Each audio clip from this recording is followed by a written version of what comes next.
Olá, gente. Hoje a monitoria é sobre treino de marcha com muletas. As muletas são dispositivos auxiliares de marcha muito úteis para os pacientes com dificuldade para levantar um andador padrão ou que caminham muito rápido.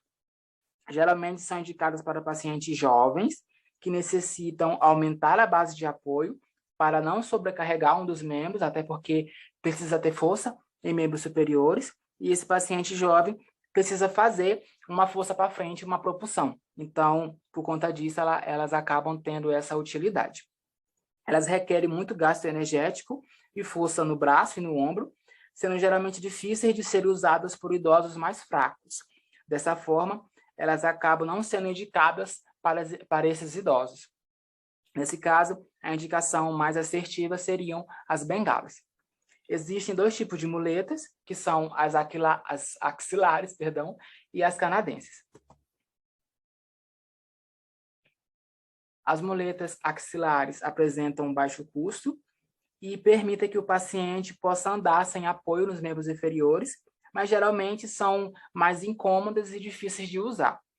O uso incorreto dela leva a lesões do plexo braquial, e isso ocorre devido a uma prescrição inadequada da muleta e falta de treino com ela. Para evitar isso, ela deve ser posicionada entre o braço e a parte lateral do tórax. Quando é feito esse posicionamento, o movimento realizado vai ser de adução do ombro contra a lateral do tórax, sem apoiar, sem descarregar o peso sobre a muleta, até porque é essa descarga de peso que vai causar essas lesões. E a correta utilização dela está descrita aqui nessa imagem. Ela tem que ser utilizada com a mão apoiada à altura do quadril, 3 dedos abaixo da axila e 10 centímetros abaixo da lateral do pé. Ou seja, não pode nem estar muito para frente e nem muito para trás e nem na direção dos pés. Tem que ser 3 dedos abaixo da axila e 10 centímetros abaixo da lateral do pé.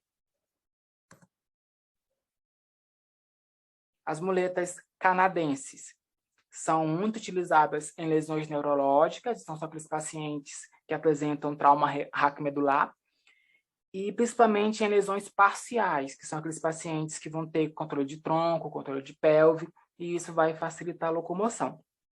E também pacientes que estão fazendo ainda a adaptação da prótese, pacientes amputados, também fazem o uso de muletas canadenses. Elas proporcionam a retirada do apoio do membro inferior afetado e possuem uma espécie de algema que permite que a mão fique livre sem retirar a muleta do antebraço, permitindo que o paciente consiga ter uma liberdade de movimento maior nas mãos, ou seja, ele consiga movimentar mais as mãos. São geralmente menos incômodas que as axilares, dessa forma não vão causar aquelas lesões do plexo braquial, até porque ela vai ficar fixada no antebraço, abaixo do cotovelo, e aqui tem a imagem que demonstra também como fazer o uso dessa muleta canadense. A paciente vai utilizar ela apoiada na altura do quadril, e se ele utilizar apenas uma muleta, ela tem que ser no lado contralateral à lesão. Elas permitem uma marcha funcional e são mais leves e menores que as axilares. Quando for realizado o treino de marcha, deve-se levar em consideração alguns pontos, como, por exemplo, postura, mudança de posições, velocidade da marcha desse paciente, que tem que ser adaptada para que o paciente não se empolgue tanto, e orientar que ele não pode nem andar tão devagar e nem tão rápido a ponto de desestimular o uso desse dispositivo. Outro ponto é o posicionamento da perna comprometida. É muito comum os pacientes apresentarem algum movimento excessivo ou repetitivo, como, por exemplo, flexão de joelho, e isso pode levar a lesões, isso pode levar a diminuição de EDM, isso pode levar a fraqueza muscular como consequência desse movimento. Então, se ele consegue realizar, por exemplo, extensão de joelho, flexão de joelho, ele deve ser encorajado a fazer esse movimento ativamente e periodicamente, como um exercício mesmo, para evitar deformidades. Um outro ponto é a avaliação de força de membros superiores e coordenação motora. É muito importante explicar para ele a importância dos testes de força em membros superiores. Por exemplo, o paciente fratura a perna E ele vai perguntar por que ele está fazendo teste de força muscular se o problema dele não é em membro superior, é em membro inferior. Então, o fisioterapeuta tem que explicar para ele que o fortalecimento muscular em membros superiores é essencial para que o uso dessa muleta seja adequado e, com esse uso, não tenha futuras lesões. Em relação ao treino de marcha em si, a gente tem 3 tipos. O primeiro é a marcha com 3 apoios, depois vem a marcha com 4 apoios e depois a marcha com 2 apoios. A marcha com 3 apoios, o apoio do peso é unilateral, ou seja, a descarga de peso vai ocorrer em um membro só. A marcha com 4 apoios vai ser iniciada com o paciente colocando a muleta à frente e depois o membro comprometido. E depois uma muleta à frente e, por último, o membro saudável, fazendo essa alternância. E a marcha com 2 apoios, essa já vai exigir muito equilíbrio do paciente, porque ela vai precisar poupar os 2 membros e essa descarga de peso vai ser reduzida um pouco mais. Nesse caso, ele coloca as 2 muletas à frente e dá um salto, ou seja, ele não vai realizar o apoio completo de nenhum dos 2 membros, ele vai apenas dar um salto. E para isso, ele precisa ter um bom controle de pelve para fazer esse movimento de impulsão para frente. Aí eu trouxe um vídeo, o Dr. Robson cita, que ele mostra como deve ser realizado esse treino de marcha com as muletas. Outro recurso que a gente utiliza dispositivo auxiliar para marcha, que também tira bastante a sobrecarga, são as muletas. Tá? A manopla da muleta, essa no caso as muletas axilares.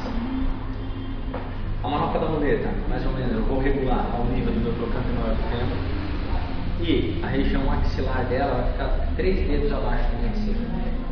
Ok? Posiciono aqui. Então, com as muletas eu também consigo zerar a carga dos meus membros inferiores. É aí que eu vou fazer. Um exemplo de marcha aí de 2 pontos. Levo minha perna doente junto com as muletas, passo a minha perna boa. Perna doente, muleta, passo a minha boa. E eu só faço um toque da minha perna doente no chão. Então esse é um exemplo de marcha de 2 pontos. 1, 2. 1, 2. Tirando completamente a carga. Um outro exemplo agora de marcha de 3 pontos. Eu coloco as muletas, a minha perna doente e passo a mão. Então, 1, 2, 3. 1, 2, 3. Ok? Agora um outro exemplo de marcha de 4 pontos poderia ser: passo primeiro a muleta, perna doente, outra muleta, perna boa. Muleta, perna doente, muleta, perna boa. Ok? Então, 1, 2, 3, 4. 1, 2, 3, 4. Então, um exemplo de marcha de 4 pontos. E é isso, gente. Esse foi o vídeo do Dr. Robson Cinta. Essas são as referências que eu utilizei. E bons estudos. Qualquer coisa me chama.